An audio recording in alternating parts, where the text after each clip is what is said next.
Hi, folks. Welcome to another episode of Film Study. This is Ken McCusick, and we're here to continue our set of season positional reviews. And tonight, we're going to talk about the offensive tackles. Joining me for that is Alec Puliano. So, Alec, how you doing? Doing great, Ken. Great to talk to you about offensive tackle. Looking forward to it. Yeah, I'd rather be talking about the upcoming Super Bowl the Ravens were playing in, but yeah, we'll talk about that instead. Yeah. Um, Tough transition. The Ravens are in the process of going through with replacing really both tackle spots potentially in a 2-year period. And I'm assuming now that they don't re-sign Ronnie Stanley, which seems less likely, I think, by the day. Mm. Where are you on that? I think it's a top priority. I really think that they need to make it happen. It is too high risk to not have a left tackle, in my opinion. And I do believe that's something that I think signing Ronnie Stanley doesn't really change your approach in the draft. It doesn't really change your approach in free agency, other than like you wouldn't obviously sign another starting left tackle. But I think it's just too critical. The team's too good, and as a whole, that I just think is unforgivable to go into the season with any question marks on. So, with the way that the team's set up right now, I think it's a top priority. Structure of whatever deal will be done for Stanley will probably make it very difficult for him to sign, and it certainly will be a major commitment to the future, which will be absolutely the only signing the Ravens have this year, no doubt about it. But they won't have another big signing regardless. If they let him walk, they won't have a big signing from anywhere else. It'll be their own guys, and so it's a matter of retaining Stanley or some other really key people, and you can choose from Andrews or Humphrey, people are currently under contract, or you can choose from Jones and Likely and Linderbaum and Hamilton and kind of pick who you're going to lose here, but they're going to lose some of those names. Yeah, probably will. I think the way I would structure it, I was talking to the guys. I don't know if you think this will get done, but I was thinking they said the value is about 20.7 million. So we'll call it 21. I said if you do 3 years, 63 million with 37 to 42 guaranteed, $30 million signing bonus over the 3 years. I've seen that structure. Yeah, minimum salary. Yeah, I'm sure it's not like too surprising. Kind of a get out year in the third. I think that would be a setup that's palatable for the cap. Bunch of void years or not? I'm open to void years. Personally, I think that's the name of the game with these. When you have a top paid quarterback, that is what a lot of the teams are doing to keep the competitive window open. And I think for us, I think it makes sense. I mean, the team's right there, and frankly, I think I like the idea of being aggressive with cash over cap, and I am okay with a reset year and eventually, personally. But I think yeah. I mean, I would be open to it. I think you can eat your medicine really quick in this league and reset. Yeah, you know how I feel about reset years. So, yeah, I'm not excited about that. Okay, well, certainly can happen. I think that the long-term pieces are so critical, and the potential gain from the divisible benefit that is on the table with these third-year players, particularly after they've seen what happened to Brandon Stevens, is potentially quite good, and they really ought to be signing some of those guys. And it will still mean they have to figure out left tackle somehow. It's an enormous barrier to entry position. It's very, very hard to get a left tackle who can play, and particularly get one who can play right away. A lot of teams have been struggling with recently, including one of the teams that's in the Super Bowl right now. And that's kind of why I said it, Ken. With left tackle, I mean, maybe Rosengarten's able to flip over and do well. I think that's potentially true. But you're still spending a top draft pick. You're getting a little lucky, right, at that point. And I just think that the Ravens are going to be competitive. Getting a top left tackle is going to be tough to do in the draft. And I think you could find a center in the third or fourth round much more consistently. You're letting Linderbaum walk. Sure. Yeah, I think honestly of the people that might have to be a hard decision, that'd be one of them. Just because I think it's easier to find and later in the draft, just considering if you're a competing team, like how are you going to deviate your resources? I think you could use a fourth round pick on a center and be okay. And then, similarly, I mean, I'm not losing Hamilton. it's right. I think that's another top priority. But tight end. I'm not here to say like we need to get rid of Mark Andrews. I would love to keep him around, but at the same time, I think we have proven year over year over year that we can find top tight ends in the fourth round, and things of that nature. So I think you have to be prudent about where you think you can draft replacement level plus for players, and like what positions are most able to get away with that kind of thing. Right. And I just think left tackle is such a risky thing, and can, obviously you have this huge investment in Lamar, and I feel like you got to keep him safe, So it's one of those things where if we're going to succeed, I think it just has to be a really high priority. They have a lot of potential defections on the offensive line, potentially as many as 4, with Cleveland, McCary, Jones, and Stanley all potentially leaving. The last 3 of them are all tackles and all potentially left tackles. So that they cannot lose all 3 of those guys. They have to re-sign one, and none of them are going to be super cheap. Jones might not be too much money. McCary is going to be a pretty beefy, difficult to swallow mid-range contract, and then Stanley, of course, is going to cost top dollar. So any way they go, they're going to have to pay some money this offseason at left tackle, and that means that's going to dig into whatever budget they have for Travis Jones, Isaiah Likely, Linderbaum if they want to re-sign him, Hamilton, or Darius Washington, Daniel Falalele potentially. I mean, they got a lot of guys who could be really good re-signings and give you some divisible benefit here, but I think the reason you're concerned, and it's reasonable, is not so much for 2025 but 2026. Yeah, of course. Yeah, I know, and I get it. I think that's the tough year is 2026. I don't say. Yeah, why doesn't anyone else want to look forward 2 fucking years? No, it's not the other side of it. No, I'm totally cool with it, and you need to be worried about it now. I guess what I'm getting at is I feel like I'm worried about 26 through 30. Really, all those years are important to me. Yeah. And Jackson will be here, we hope, for all of those. And if you want to keep the Ravens as good a team as possible, you need to sign some cheap long-term deals right now. And you don't want to sign the testicles to the wall, hammer on the other side of them, deal with Ronnie Stanley if that's the if it's going to be a potential overpayment. It could be. I will say the one thing I'll add in is the Bills were apparently eating their medicine this year. They got to the championship round, and last year the Chiefs were eating their medicine, and they won the Super Bowl. So, there are years that people will consider a cap reset year or like a light reset. I mean, even for us, frankly, a little bit this year, we didn't spend too much, and teams do well. I think when you have top quarterback play like Lamar Jackson, it really does elevate the team. So I think you're able to get away with a little bit more. That's kind of why you're paying him so much. Okay, but you're talking in generalities, and I'm talking in specifics. And we've got 6 players here specifically who are after 3 years and need to be re-signed, and they just need to figure this out. And you can add a Owe to that group. He may be one of the players they have to let go, but that means another bunch needs to be spent in terms of draft capital to get that taken care of. Yeah, I think it'd be cool to make a spreadsheet, figure it out. I think it's doable, but yeah, it's definitely tough. It really comes down to how lucky you get to with the cap expanding each year. All right, let's talk a little bit about the individual players who played offensive tackle for the Ravens this year. Ronnie Stanley, solid season. I've always said he kind of has a synergistic relationship with Lamar Jackson because he gives up some decent amount of pressure and gives ground to Mirror. Sometimes runs into Lamar a little bit. Rarely lets the opposing defender get his hands on Lamar and rip him to the ground.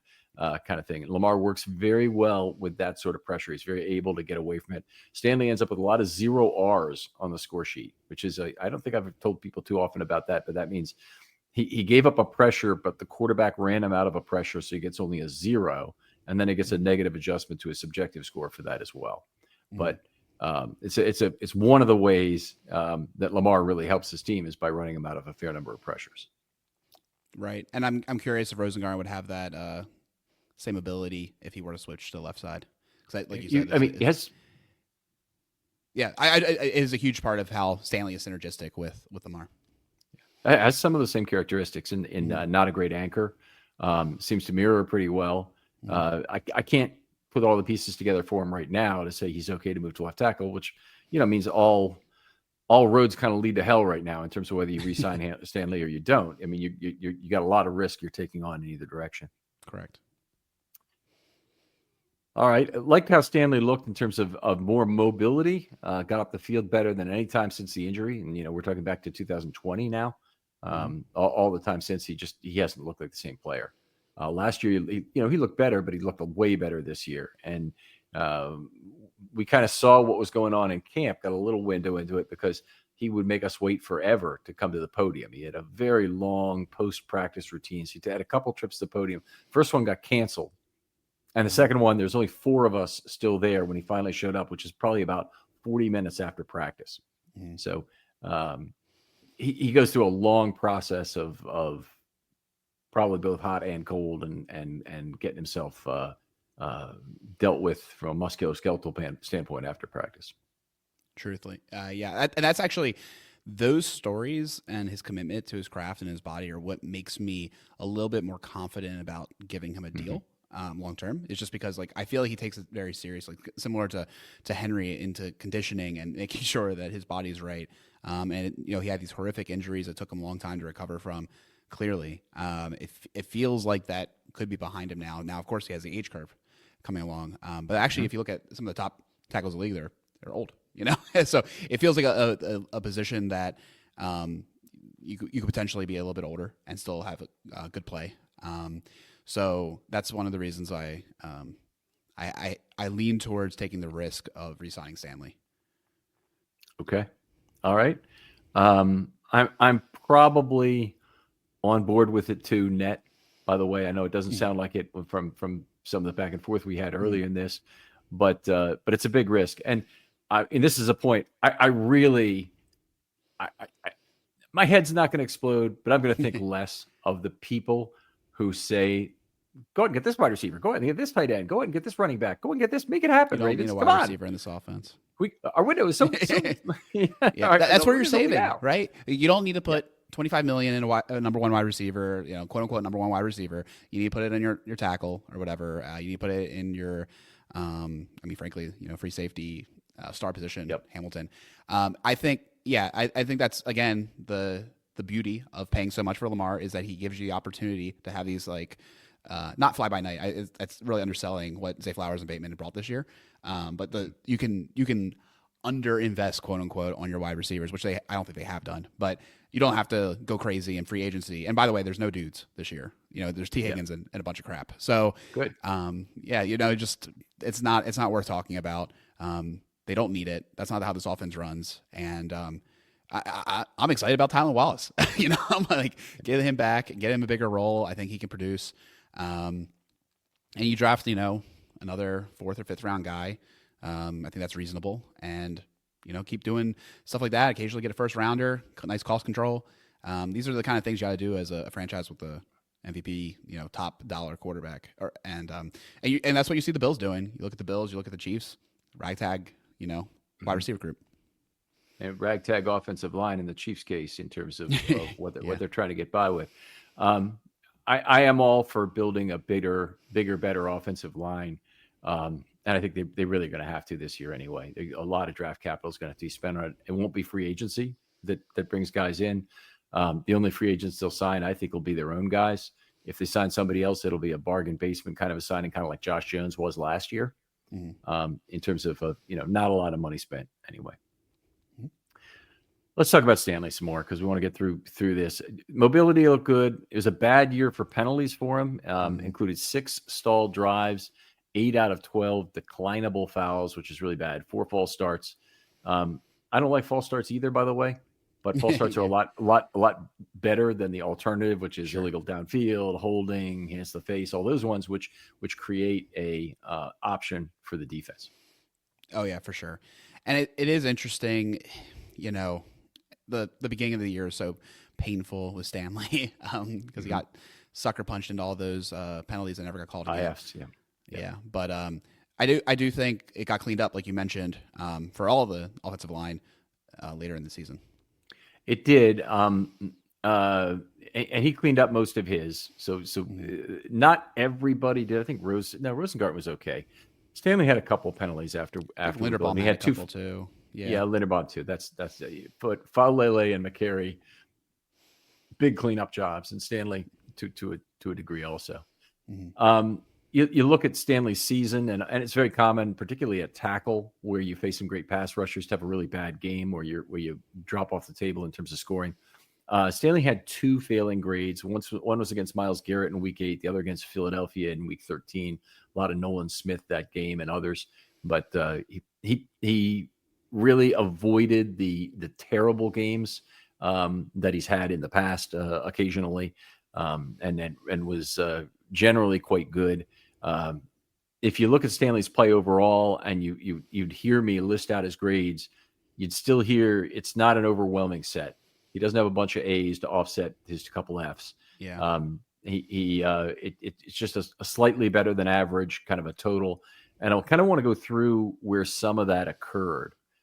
So I know you'll probably appreciate this kind of thing. His raw score was up from 0.63 in 2023, which was a D level of play for the entire year. I know PFF scored him a little better than that, not me. To a C this year, 0.70, 7 points better in this. Everybody on the interior offensive line is between 75 and 80 in terms of their final score, which is oddly not compact.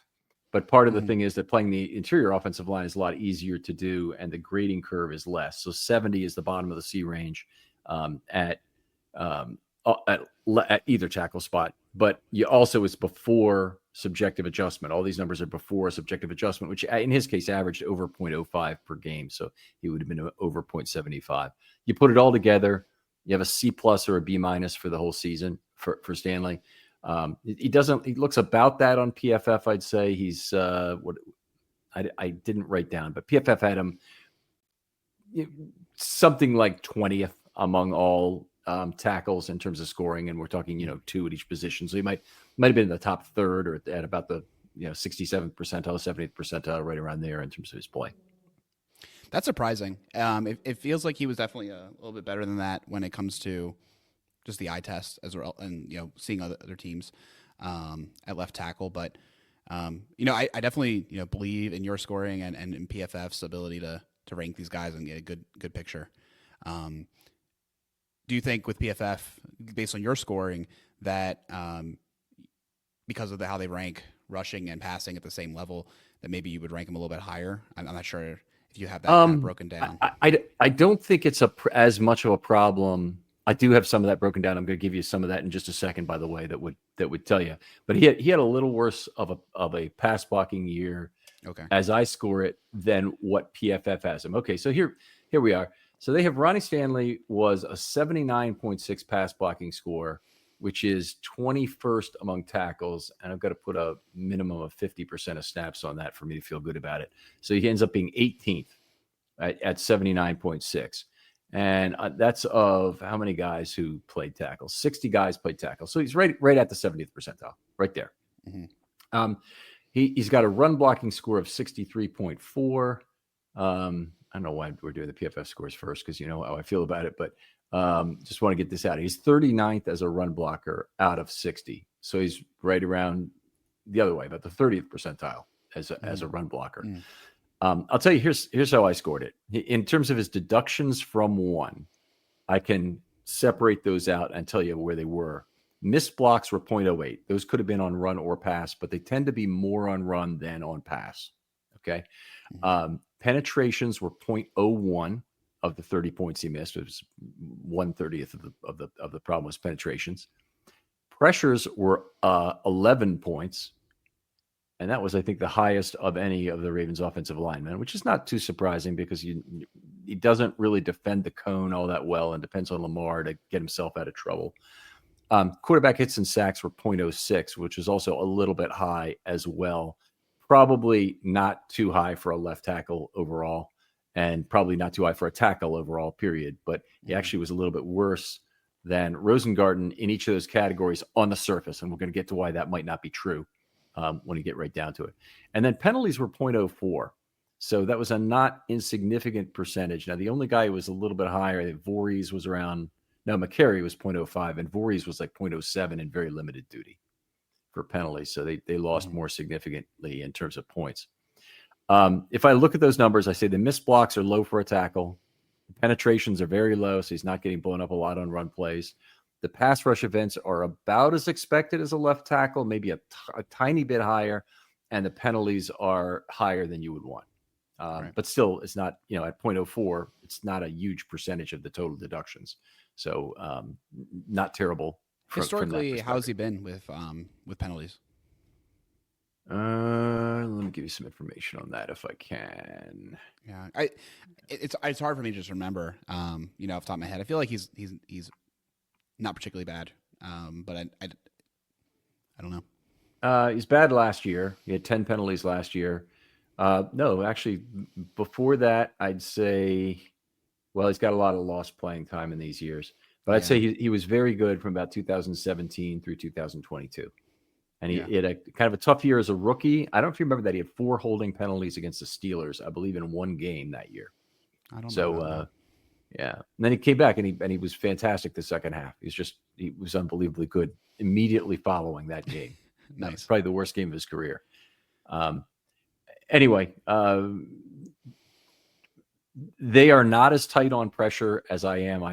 If you let somebody get in the cone and Lamar is short stepping that ball, or there's any evidence that he's impacted by the fact that the cone is impeded there, then it's a loss of some portion of 2 points on that play, and PFF just they don't count it the same way. They will be pretty lenient on pressures allowed to tackles, and you can definitely see it in the numeric counts. Now they still may have a downgrade that underlies that will be in there like half a point or something. Instead, they negative half a point instead of a 0 on a play. But to me, that's a pressure. And since mine's a deductions from one system and theirs is a go up or down from a 0 point, we're a little bit different that way. But we're kind of similar in the sense that if you think about game by game results, and a C for my game result is not going to change your overall grade for the year by too much. If you have a bunch of A's and B's, okay, let's start with this. If you had a B every game the whole year, you'd for certain be an A for the whole season, for certain, because it's accumulation of positive contributions. If you're C for the whole year, you'd be a C for the whole year because you're right at the kind of a league average level as I'm trying to score it, and you'd be at that level. And if you're a mix of B's and C's, you're probably a B for the year overall. Right. That makes sense. Yeah. All right. And that's Stanley saying just slightly ahead. Anyway, I had something for the guards that was really interesting. The guards and centers, Timo Riska sent me information on how effective they were relative to their assignments. And I'll tell you why this is pertinent, even though I don't have it for the tackles from him. All of the Ravens had above average assignment difficulty and substantially above average. Like McCary had I think the third most difficult set of assignments of any guard in the whole league. And it was a combination of who the opponent is, but also what the game situation down and distance are. So if you're passing on in an obvious passing situation, then you're more disadvantaged, for example. Interesting. So yeah, it was very interesting. So McCary ends up looking pretty good by his system, and also actually I felt pretty good about giving him a B for the year at guard. He has some terrible games at tackle, so don't get me started on that. But we're not looking at him at tackle here tonight. So anyway, Ronnie Stanley, solid year. I really would not want to pay top of the market money for him given the year he had, and I don't know if that changes your opinion on this at all. And I think it would change my opinion if I saw Timo come at me with some incredibly high set of opponent quality or difficulty of assignment that was like similar to what McCary had. And I think the opponent the opponent defense as a whole is part of that. So I think it could be true that Stanley faced even more difficult circumstances. He certainly didn't get a really high average subjective adjustment for me for the year. So we're not talking about a big difference, but we're talking about a difference that might move him up from probably as far up as a C+ to a B for the year, the bottom of the B range, say. Yeah. I think the tough the tough part is at least like if he goes somewhere else, I think he's gonna get around 21 average value. Because if you look at like I said, if you look at the contracts, it's not top of market, but it's respectable. Mhm. I think that gets you maybe a third, at least a fourth, right? Comp pick. Now you can't replace your tackle. You can't fix your tackle problem with that probably in the draft, but perhaps it's a little bit of added in a trade to be able to trade up to maybe get in position for one. So I don't know. That's going to be the tough part about tackle. I just don't. And I know I'm pretty sure this year is not a great tackle class. Don't quote me on it, but I believe that's the case. So, like I said, I would want to approach this year with the opportunity to find another tackle or at least something top of mind, even if you re-sign him, because you just have to have backups. You have to have break class and emergency kind of guys like McCary was this year for us. Right. Couple things about Stanley's play. I don't think he got as much help from guard as he might have in other years, particularly when Ben Powers was here. Yes. Particularly when Marshall Yanda was in the protection he gave the right tackle when James Hurst was playing there for half a season in 2018. I don't think he got a lot of help.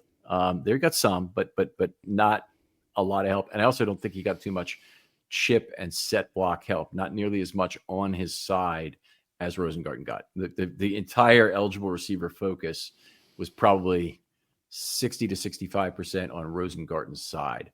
And some of the remainder was in the middle, picking up blitzes and whatnot. So so what amount was left is really not that much.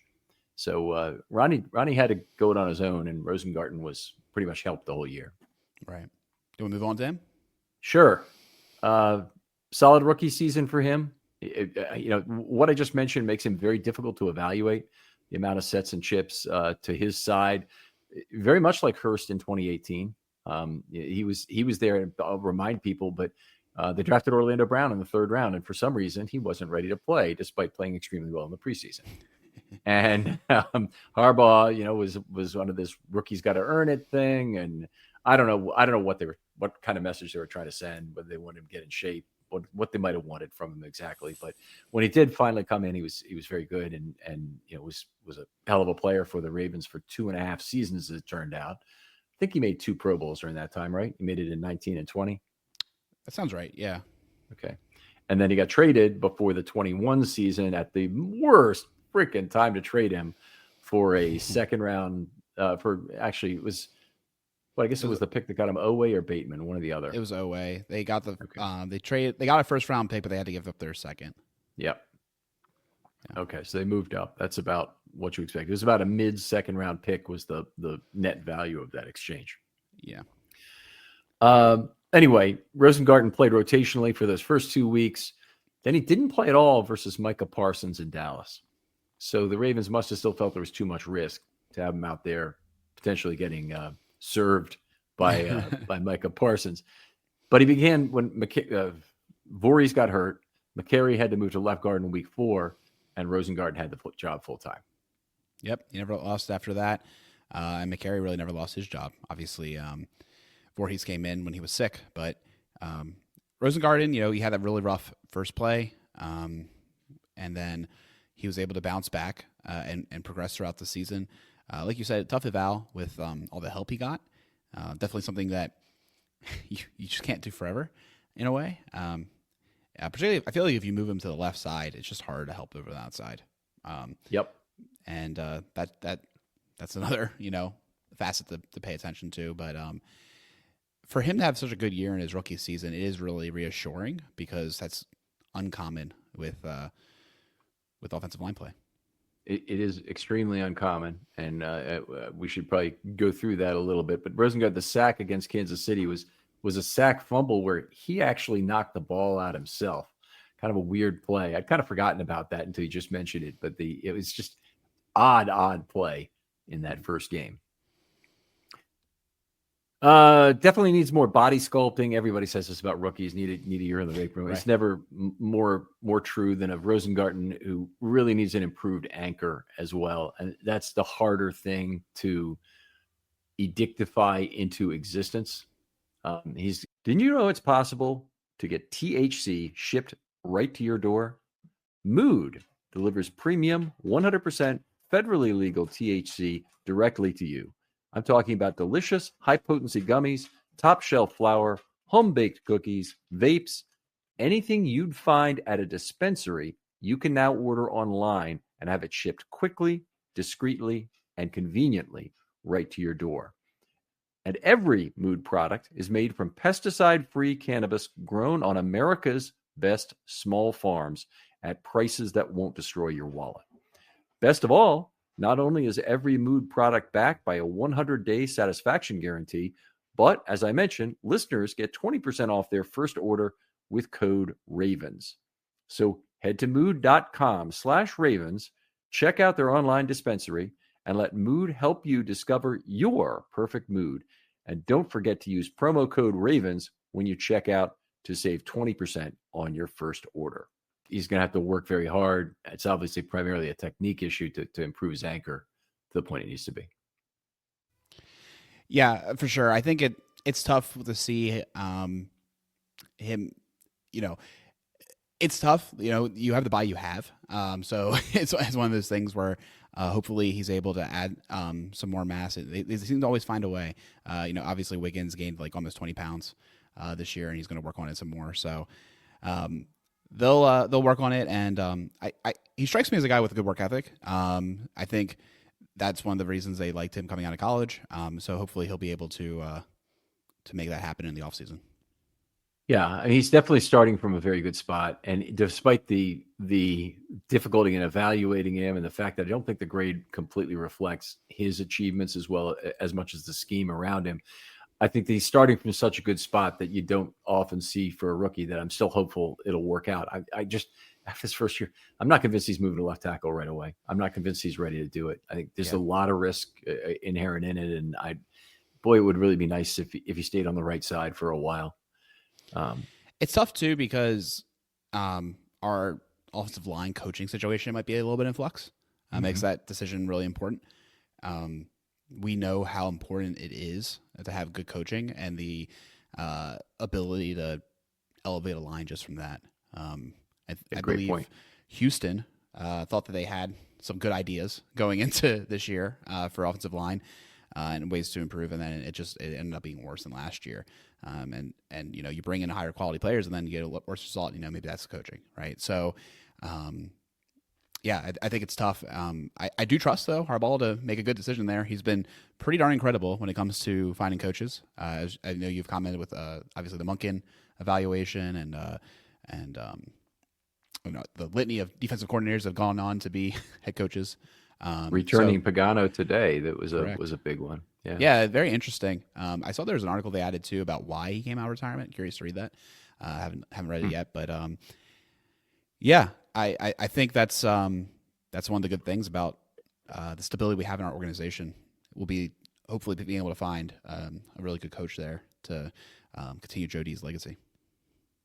Yeah. So they one thing I'll say very positive about Warhop is that him getting the penalties under control in the second half of the season was a big thing for the offensive line. It was a very big thing.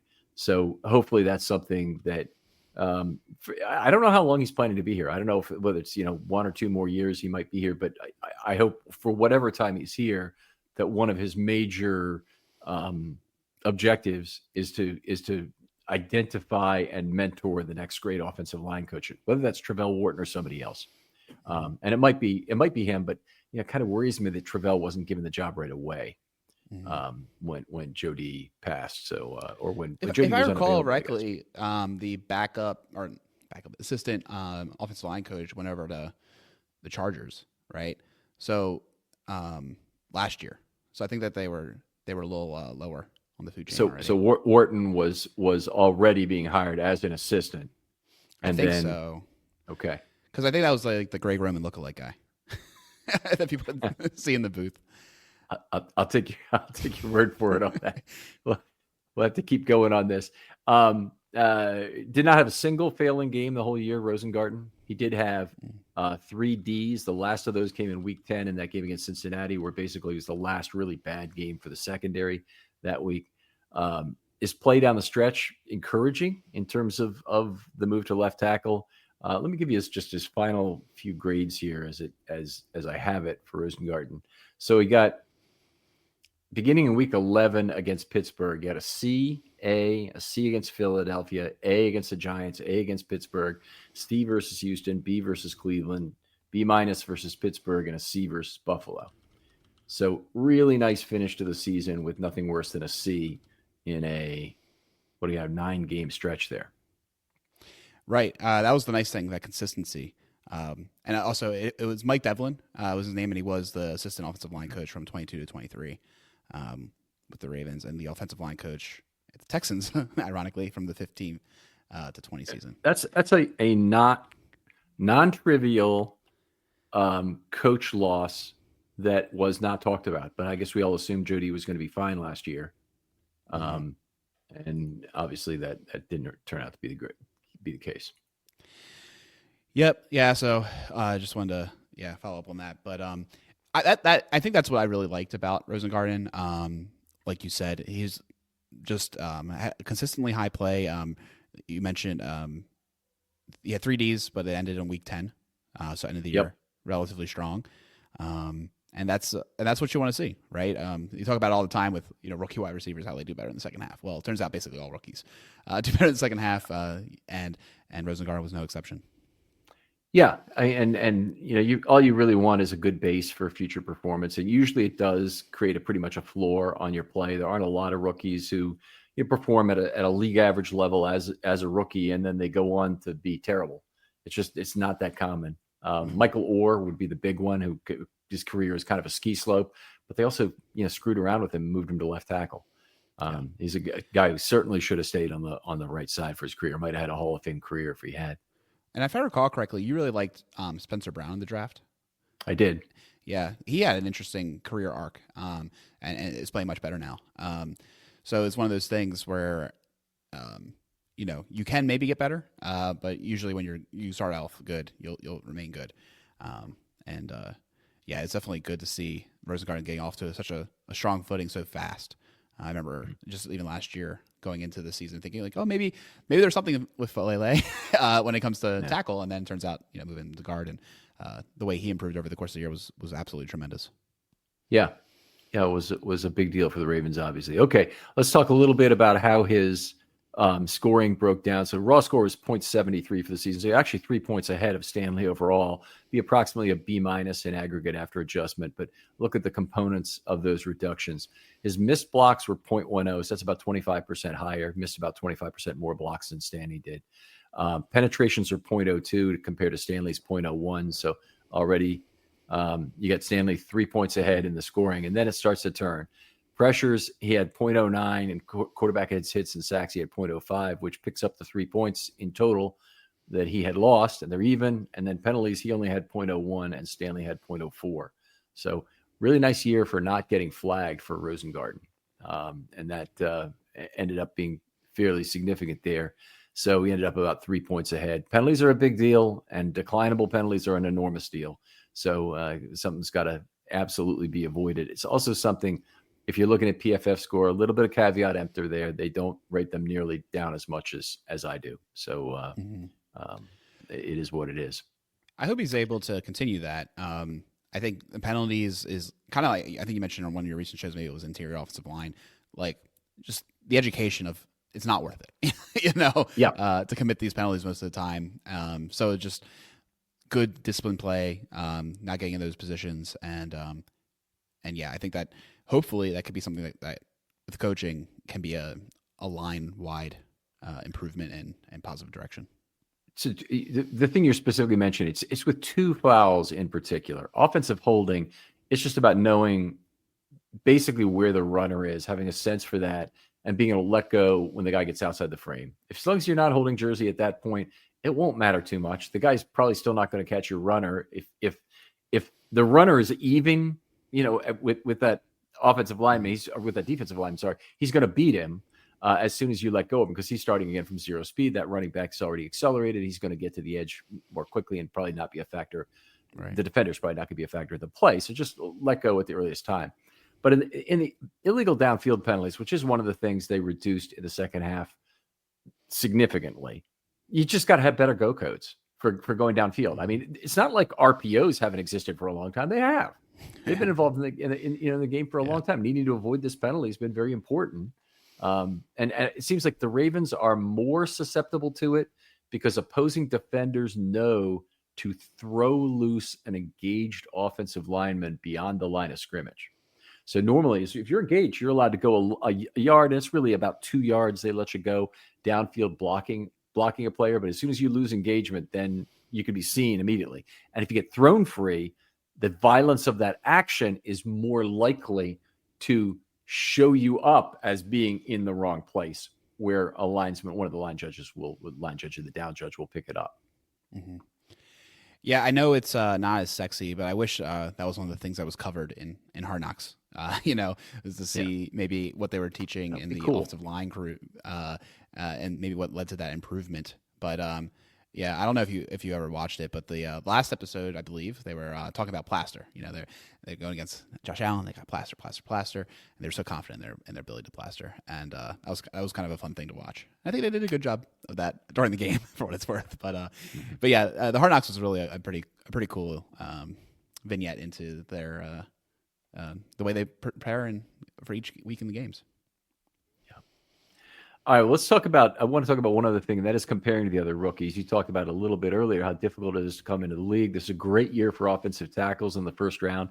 So I wanted to come back with all of the offensive tackles from the first 2 rounds, really, of this last draft that played at least 20% of the snaps and where they fit among the 87 PFF players in terms of pass blocking now, who had at least 20% of the snaps played. And the big name is missing, by the way, is Kingsley Suamataia, who would have been at the bottom of this list, but did not quite make the 20% minimum. Mm-hmm. And I am taking the L on this one. I like Suamataia better than I like Rosengarten. And they went ahead. They picked Rosengarten. The Chiefs got Suamataia, and congratulations to the Ravens scouting staff for picking what appears to be the right guy. Yeah, no, it's not over yet. It's not over yet, but no, it's a good start for Rosengarten for sure. So anyway, Joe Alt, who started the run on left tackles by being drafted by the Chargers, who didn't seem to need a tackle at that point, was 23rd overall as pass blocking. Then we have the next highest rookie is Rosengarten at number 43 out of 87. So he's right at the 50% level in terms of his pass blocking, which honestly seems about right. So difficult to evaluate. His pressure and quarterback hit and sack numbers are kind of low as a percentage of deductions, but on the other hand, he didn't have too many of those blocks he had to make himself. So it is what it is. Fuaga was at 62nd. We're already talking about everybody here below this is basically at the 25th percentile or below. Amaris Mims, 64th. Guyton, 65th. Fashanu, 67th. And Paul, 73rd. So that is a pretty dramatic finish on how difficult it is to come in and play tackle well in your first season. Truly. Pretty staggering to see so many of them cluster in that 62 to 67 range. Yep. But yeah, definitely there's 2 outliers, right? Alt, clear outlier, and then Rosengarten a little bit above. And then basically everyone else is in that bottom 25 percentile, like you mentioned. Alt, just an incredible player. You never can have too many tackles in a way. So I think it was a very wise move. And then their ability to go get Ladd, who I really adored in the process in the second round. Instead of, because a lot of people were like, oh, they're going to go get Neighbors, who obviously is a phenomenal talent as well. But I think they really did a nice sequencing, similar to how the Ravens were able to sequence Wiggins and Rosengarten. Right. Wiggins and Rosengarten it did end up being what looks like a great classic Ravens double of value there. And hopefully it stays that way. We'll some of the Rosengarten book is unwritten. I think the Wiggins book, we have a great feeling about what the floor is on Nate Wiggins. Just had the cornerback review today earlier. Oh, nice. So that'll be up just before this, and you guys can look back and make sure you listen to that quarterback review. How are you feeling about the move to left tackle? It's a risk, like you mentioned. I'm open to it. My evaluation of him, I thought he was left tackle. I didn't think for what it's worth, I didn't think he would beat out Stanley, this year. But I thought that was why they drafted him, was with that in mind. Then Stanley has this resurgent year. You think to yourself, do you want to extend him? Like I said, I'm kind of in the boat of wanting to do it. I would understand if they didn't. And it's one of those things that the Ravens have proven time and time again that they're pretty good at making those decisions. Not always, sometimes particularly with left tackle, but they're usually really good about these kind of decisions and know well. And maybe there'll be some bumps, but they'll figure it out. You do have Lamar Jackson to help bail out, so hopefully it could work out. Like you said, it is a risk. It's a very large risk, but it's one of those things that I will say, if it works out, right? If they do go down that route, and he is if he is Stanley this year again. Be a huge W, because I think they could figure out right tackle much easier for much cheaper. And yeah, that would be great. But offensive line play, I've over the years become more and more just like steadfast that you must ensure good offensive line play. Just because I think it's the engine that really drives an offense, particularly with Lamar Jackson's ability to extend plays. If you give him protection, somebody's going to get open. Doesn't really matter who it is. Yeah, they've certainly done a great job with that, and I'm scared to death. Probably most scared. I was most scared about 3 new starters last year, but the Ravens had good depth remaining. They had Ben Cleveland coming back, and they had Josh Jones signed as a backup tackle, which was more than what they'd had in the past. I didn't think he'd honestly be any good. And he didn't play very much this last year, but he was something. And McCary, started the season at right tackle, and he ended up being legitimately good insurance at guard. They got something out of Voorhees, and I think based on the week 18 play he had, I think 18, week 17. It was against the Steelers. It was week 18. Okay. Oh, it was Steelers since 17. But yeah. Anyways. Okay, so whichever week it was that he actually played, right. he had a good grade. I'll look at it in a second, but he had a good grade as I scored it, and it gave me enough hope for next year. No, it was against Cleveland. It was because Cleveland had given up. That's the problem. And so it was week 18. I thought it was Cleveland too, but yeah. Okay, go ahead. All right. But yeah, so, same thing here, man. The hope that gave me was a lot. I think that's what makes it so difficult to re-sign McCary. I think he's going to be the odd man out. I believe he could start somewhere, right? And he might want to do that at this stage in his career and get that actual, a little bit more money. Because I think he would still be kind of deemed super sub here, and not really in the candidate for starting job. They wanted to be Voorhees last year. I think they still wanted to be Voorhees, but they didn't want to rock the boat. Things were going well. So yeah. So somebody's actually watched his play this year instead of just looking at his penalty count or just listening to Baltimore Twitter over, they just can't stand who McCary is and whatnot. Mm-hmm. Probably will find value at him. They'll probably keep him as the super sub, but one who has a starting position. So they won't mind. They won't have the same kind of compunction, I guess is the word I'm looking for, that the Ravens have to make 1-for-1 switches along the offensive line, which has served them very well. They'll be happy to slide pieces around and make 3 changes to fill 1 slot. Correct. If they have to. And McCary is the kind of guy who allows you to do that. So somewhere else, I think he could be very valuable to another team. And I'd love for the Ravens to sign him too. I don't know that the Ravens are going to be able to afford to pay him what he probably wants or deserves. Agreed. All right. Josh Jones. By the way, McCary played poorly in 3 games at offensive tackle, about a .64 aggregate.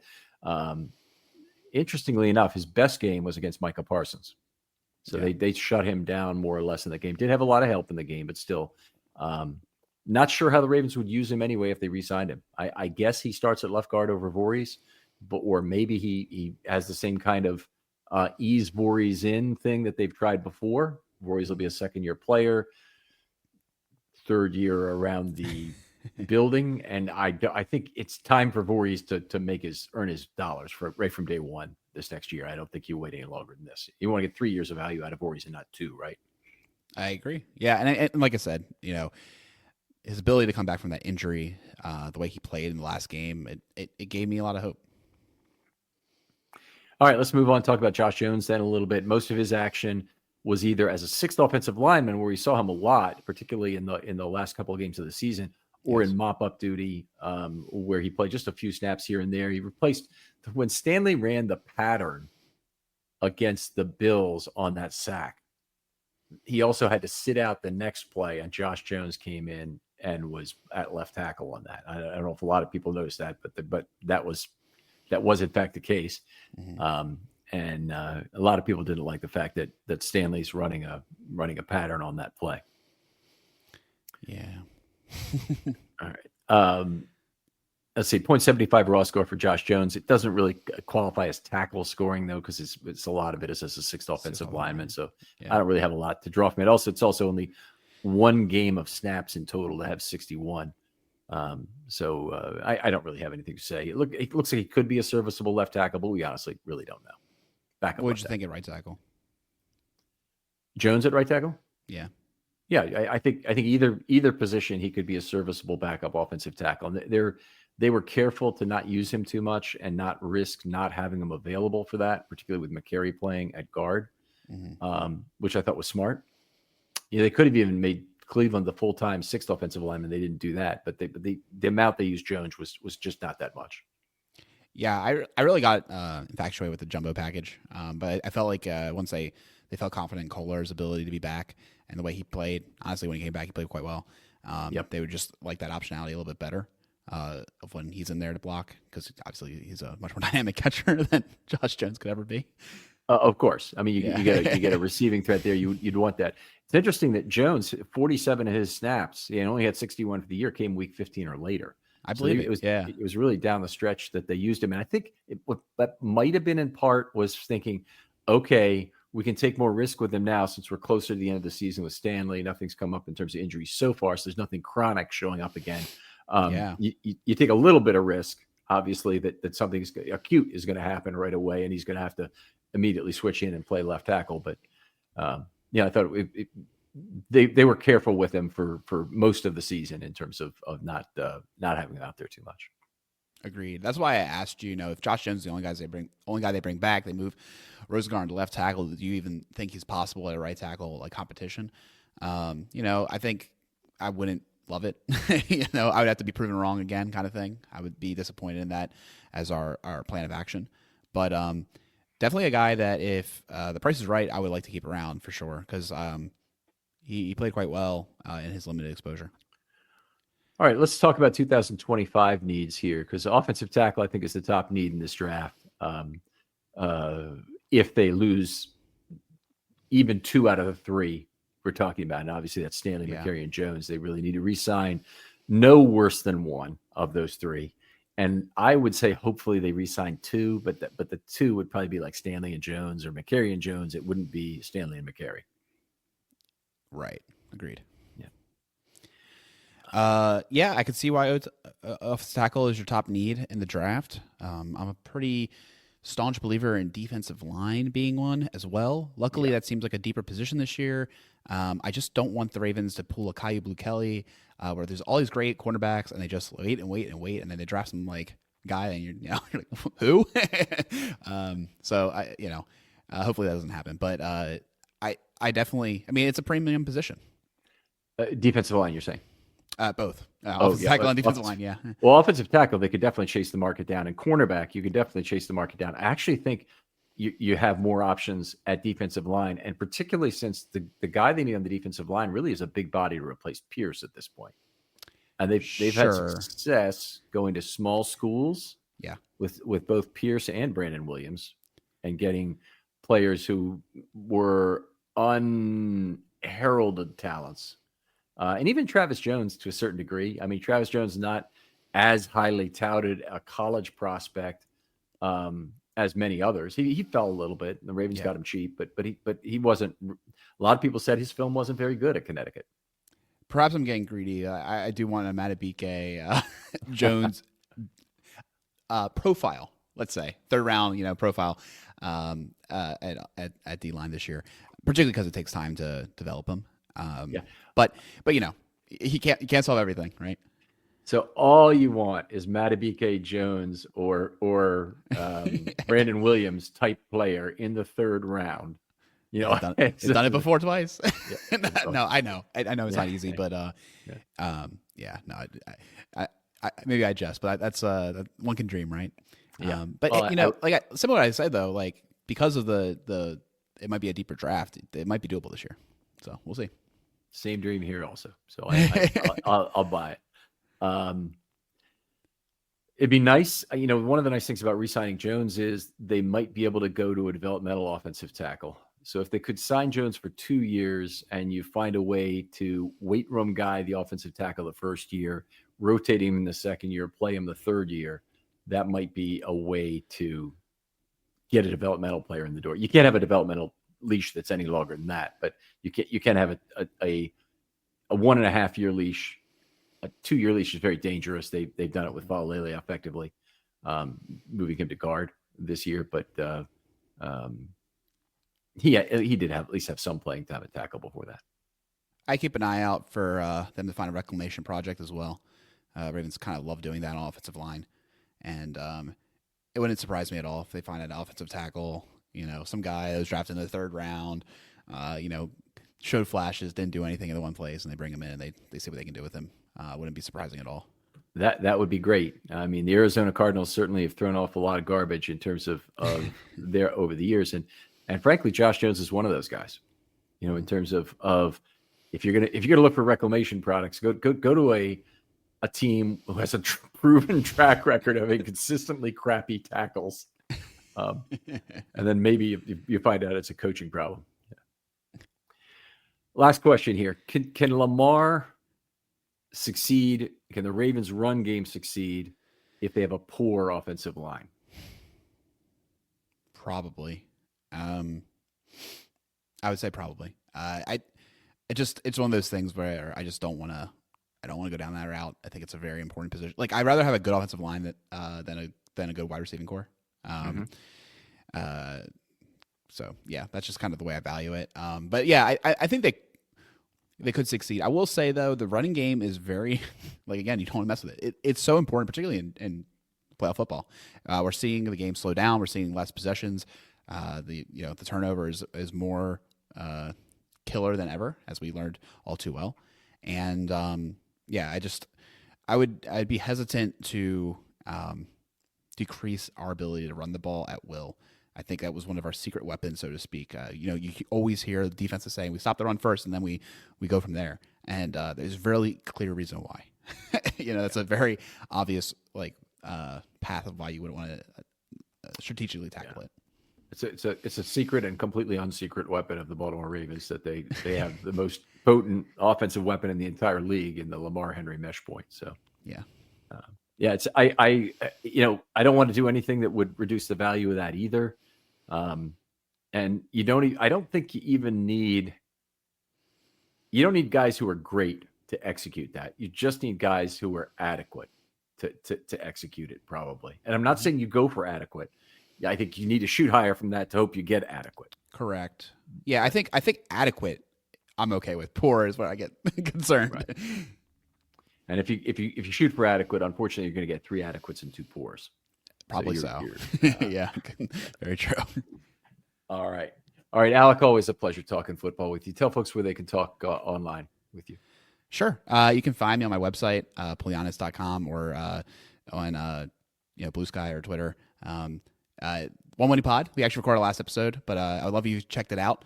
It was our vignette series. We do just a little 1 or 2 line blurb about each player, kind of recap that team, because you're never going to have that same group of guys again. The Ravens are obviously hoping to bring back a big core in 2025, but it will be a different team. A lot of rotational, deeper players will be gone. So check it out, and I'll keep doing shows with Ken for sure. If he'll have me after our cap discussion, and that's where you can find me. Alec, you're always welcome on this show.